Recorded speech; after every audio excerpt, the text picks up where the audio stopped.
I am an old woman. I have been the moon for a very long time. The men came and stole me and put me in the back of a truck and drove me to their town, where they nailed me to the sky. I wasn't looking. My head was turned the other way. My only crime, I wasn't paying attention. And that's when they came. They crept and they yanked me. You see, I had been the moon in my own village for years. But that was my choice. I had been asked, well, not quite asked, but I climbed the tree willingly.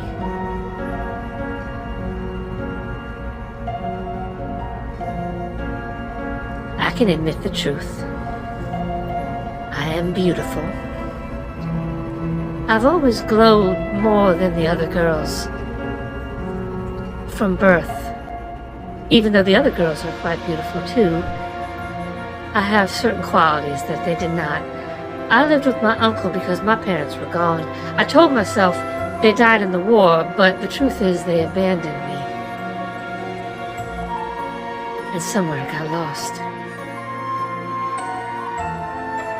And forgot that they had a daughter. But my uncle never forgot me. I worked with him in a shop where we would repair tractors and small motors and even sometimes fix up cars. He had quite a few of them. Most of them were broke down. But every now and then he would get one to work. His favorite was the motorcycle. He built a sidecar for me. And together we would drive the country. He would show me all the things that he had ever seen. And sometimes we would see new things together. He was a good uncle. And he was opposed to me becoming the moon. But it was obvious that the town needed one. It was also obvious that the only thing brighter than a candle or a torch was me. When the mayor came to me late one night after dinner, he brought with him the muffins his wife had made. They were the most beautiful muffins. They were made with orange peels and marmalade. They looked more like the sun than the moon, and maybe that was on purpose. Who better to propose to the moon than the sun? Yes, I said, I will sit in the oak tree every night and let the lovers and the late-night workers and the crickets and the owls all have a light to guide them. Our nights felt like charcoal without a moon. I knew my power. How many days can I have every married man stop and tip his hat before I realized that I could be the moon? Well, someone has to be the prettiest. And for some reason, that was me. My uncle taught me how to fix things. And yet I don't think I ever fixed a single machine or sharpened a lawnmower blade without an onlooker or two. It was rare that somebody would drop off something to be fixed without wanting to stay and watch me fix it. It was boring work. There wasn't much reason for my uncle and I to speak. He would work on his side of the shop, and I would work on mine. And yet still the men would stand there, pretending to watch us both work.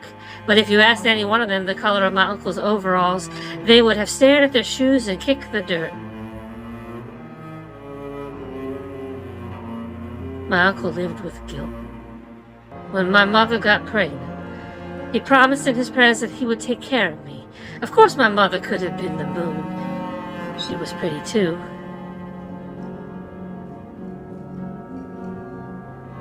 Sometimes it's the most beautiful ones who attract the most awful men. They're not afraid to tell the most outlandish lies, and they're often very good at it. My father was a wonderful liar, and he told her every lie she'd never heard before, and he told them beautifully. He had a smile like a skeleton key that opened her right up. She was no good for anyone else after that. He had ruined her. She loved him.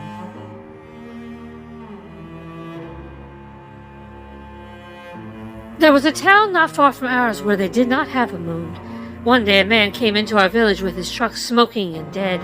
He pushed it into my uncle's shop. I didn't usually fix the vehicles, but my uncle was busy, and this man was in a hurry.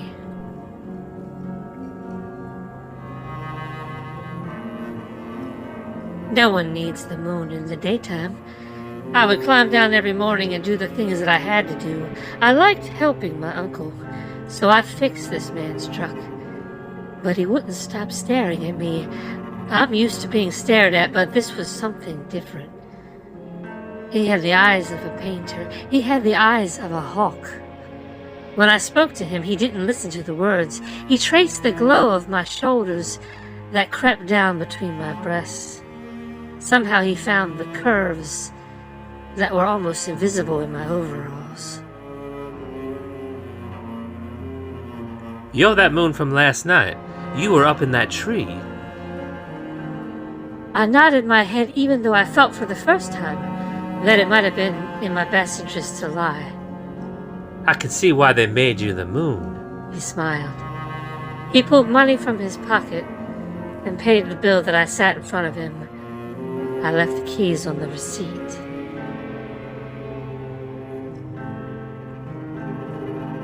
It's wonderful to be in a place where you know you can trust the people who live around you.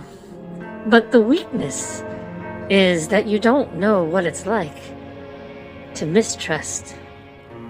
And when those villains came to my home, I never knew that I was in trouble.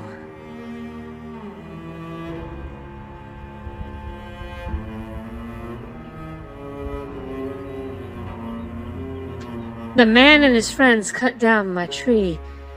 They caught me in midair and put me in a sack and threw me in the back of the very truck that I had fixed only a few days earlier. I heard the voice of the man. It was so familiar. They drove me far. They drove me to their town. Their moon was dead. When we got to the spot, there was no well-made ladder. There was no oak tree.